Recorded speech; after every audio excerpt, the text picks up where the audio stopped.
Chief Pilot Elena Rostov cursed and stared at the screen, reading the scrolling damage report and crash statics. In glowing, unforgiving crimson text, the central monitor of the Eye of Eternity's advanced flight simulator coldly informed her that the Gerfalcon had just suffered catastrophic structural failure. According to the telemetry, she had been clipped by a rapidly rising dark alloy monolith, spun out of control in a localized gravity shear, and subsequently crushed by the planet's atmospheric pressure inversion. Virtual casualties, 100%. Garbage, Elena hissed, wiping a thick bead of sweat from her brow. She unbuckled her 5-point harness and leaned forward, aggressively punching a sequence of reset commands into the console. The simulator pod, a highly advanced spherical chamber designed by Council engineers to perfectly mimic the sensory input of deep space flight, hummed as it reset the environment. But Elena wasn't flying a Council ship. She was flying Miller's newly minted monstrosity. She had spent the last 8 hours meticulously programming Miller's analog modifications into the simulator's physics engine. She had added the 40% mass increase from the lead bismuth reactor plating. She had disabled the digital quantum stabilizers, the fly-by-wire auto-levelers, and the automated thrust gating. She was practically flying a flying submarine. Worse, she had programmed the environment to match the erratic, violent data they had scraped from the Class Omega Dark Core during their first escape. She fed the system the parameters for high-yield electromagnetic pulses, spontaneous gravity inversions, and massive geometric monoliths shooting out of the crust like spears. "Let's go again," Elena muttered, her hands gripping the heavy, force feedback yoke. Marcus had ordered Miller to strip the ship to its analog bones because he knew the scientific command was going to trigger the planet's defenses. Marcus's instincts were never wrong. If the commander said the eggheads on the Archimedes were going to need a rescue, Elena was going to make damn sure she was ready to fly through the gates of hell to get them. Simulation restart in 3, the computer's sterile voice chimed. 2, 1, environment active. Instantly, the simulator pod violently lurched to the left. Elena's arms strained against the yoke. Without the digital stabilizers, the Gerfalcon fought her like a wild stallion. She had to use her entire upper body to bank the craft, her boots slamming down on the analog rudder pedals to force the thrusters into alignment. Alarms blared, not the soft, melodic warning chimes of Council design, but the harsh, deafening klaxons of old Earth engineering. "Gravity shear detected," warned the flight simulator. "I feel it, shut up," Elena growled, manually ripping the chemical throttle back to prevent a structural stall. She flew into the virtual storm of the dark core. The simulated viewports outside the cockpit ran black, slashed with blinding, jagged arcs of violet anti-light. A monolith the size of a skyscraper generated in her flight path, rising at supersonic speeds. Instead of relying on proximity sensors, Elena trusted her human eyes and her gut. She violently kicked the left pedal, dumping raw hydrazine into the starboard maneuvering thrusters. The heavy, lumbering dropship skidded sideways through the virtual sky, missing the monolith by a terrifying 30 meters. She breathed in, finding the rhythm. This was the zen of piloting. It was a state of mind where the artificial barrier between flesh and machine dissolved. The heavy yoke in her hands ceased to be a piece of metal and became an extension of her own nervous system. The deep, rumbling vibrations of the engines traveling up through the deck plating became a second heartbeat. She wasn't processing the math of the flight. She was feeling it. As she wove the heavily armored Gerfalcon through the chaotic, simulated gravity shears, anticipating the deadly anomalies before the alarms even registered them, her mind slipped effortlessly into the past. The physical strain, the adrenaline, the absolute trust in analog thrust over digital computation. It all pulled her back to the day she had truly learned what it meant to fly for the United Earth Expeditionary Force. It pulled her back to her first drop under the command of Marcus Vance. 3 years ago, Tartarus, 9 mining outpost. Elena had been fresh out of the UEF Naval Academy, her flight suit perfectly pressed, her pilot's wings gleaming on her chest.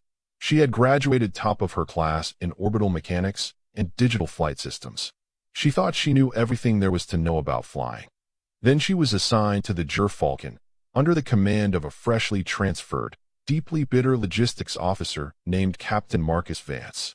Marcus had only recently been discharged from the regrowth vats after the Caliban Rift incident.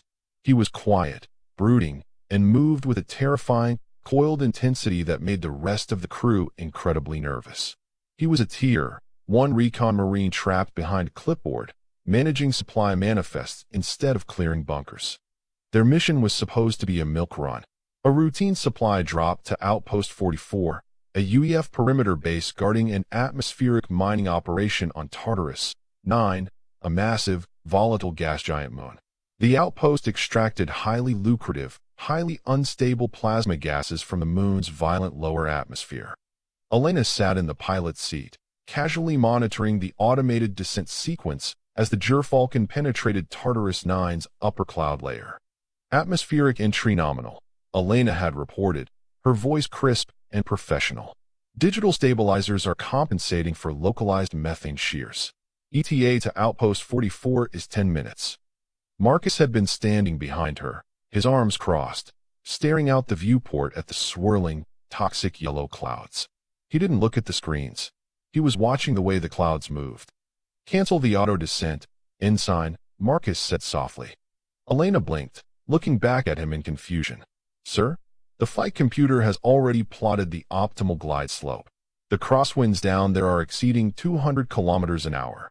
"I don't care what the computer plotted," Marcus replied, his voice flat, his original, flawless right hand gripping the back of her chair. "The barometric pressure outside doesn't match the telemetry. The storm is being artificially seeded. We're flying into a trap. Cancel the descent and switch to manual." Elena hesitated. At the Academy, overriding the flight computer in a Category 5 methane hurricane was an automatic failure. "Captain, I..." Before she could finish the sentence, the clouds below them erupted in a blinding flash of blue energy. It wasn't lightning. It was a high-yield, ground-to-air EMP torpedo. The shockwave hit the Gerfalcon like a physical hammer. The entire cockpit went pitch black. The gentle, reassuring hum of the digital stabilizers died instantly. The screens sparked and shattered, and the ship immediately dropped like a stone, tumbling wildly out of control toward the crushing lower atmosphere of the gas giant. "Mayday! Mayday!" Elena screamed, her Academy training evaporating in an instant of sheer, visceral panic.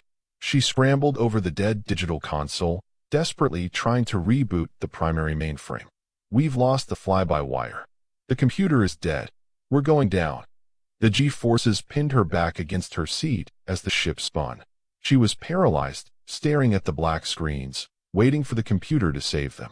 A heavy hand clamped onto her shoulder. "Leave the computer," Marcus roared over the deafening scream of the wind tearing at the hull. He wasn't panicking. He looked completely, utterly in his element. The clipboard was gone. The recon marine was back. He reached over her and grabbed a thick, red mechanical lever that Elena had never touched, the manual hydraulic override. He yanked it backward with a violent jerk. "The computer is dead, Elena. The machine is not," Marcus shouted, his voice cutting through her terror. "Grab the yoke. Feel the wind. Fly the ship." Elena instinctively grabbed the heavy mechanical stick. It kicked back against her hands like a cornered animal, fighting her with the raw kinetic force of the 200-kilometer-an-hour crosswinds. "I can't level it out. I can't see the horizon," she cried, wrestling with the controls. "You don't need a horizon. Look at the altimeter dial," Marcus ordered, pointing to a small, analog pressure gauge on the far right of the dash that was spinning wildly. "Dump the cold gas thrusters on my mark. 3, 2, 1, burn." Elena slammed her fist onto the manual thruster gate. The Gerfalcon shuddered violently as raw, unmetered hydrazine exploded from the port engines, arresting their spin. The ship leveled out, groaning under the immense aerodynamic stress. "Level flight achieved," Elena gasped, her heart hammering in her throat. "Good. Now get us down to the deck," Marcus ordered, turning toward the rear cargo bay. "Sergeant Miller. Status." Miller appeared in the cockpit door. "It's an ambush, Cap. Outpost 44 is under heavy fire. Rogue mercenary element, highly organized. They scrambled our comms and seeded the clouds with EMPs to blind the base. They're making a play for the fusion battery vaults. Can the Marines on the ground hold?" Marcus asked. Negative, Miller said grimly. The mercs brought heavy mechanized armor. Our boys are pinned down in the primary habitat. They're getting slaughtered. Elena felt a cold knot form in her stomach. Captain, our digital targeting systems are fried. We don't have any guided air-to-ground ordnance. We're a cargo ship. We can't provide close air support. Marcus turned and looked at her, a terrifying, predatory smile spreading across his face. It was the smile of a man who realized that logistics wasn't about moving boxes. It was about weaponizing the supply chain. Who says we don't have ordnance? Marcus asked quietly. Miller, what's our cargo manifest? Miller blinked, checking a physical clipboard. 6 pallets of high-density industrial rations, for crates of Class V replacement titanium drill bits, and a dozen atmospheric compression tanks. Perfect, Marcus said. Open the rear loading ramp. Elena whipped her head around. Sir, if you open the ramp in this wind, the drag will rip the tail off. Keep the nose up, Elena. You can handle the drag, Marcus said, his eyes locking onto hers with absolute, unshakable confidence. Get us exactly 300 feet above the mercenary armor column. Maintain a speed of 100 knots. Do not rely on the sensors. Fly by the seat of your pants. For the next 10 minutes, Elena Rostov didn't fly a starship. She wrestled a Leviathan. She dove the Gerfalcon through the corrosive, churning yellow clouds, fighting the atmospheric turbulence with pure, agonizing muscle power. Her arms burned, her teeth rattled in her skull, but she held the yoke steady. She found the zen. She felt the ship slipping, and she caught it with microbursts of manual thrust. They broke through the cloud deck. Below them, Outpost 44 was in ruins, burning brightly against the dark rock of the moon. 3 massive, heavily armored mercenary hover tanks were advancing on the UEF Marine barracks, their cannons systematically turning the defenses to slag. Hold her steady, Elena, Marcus yelled from the rear of the ship.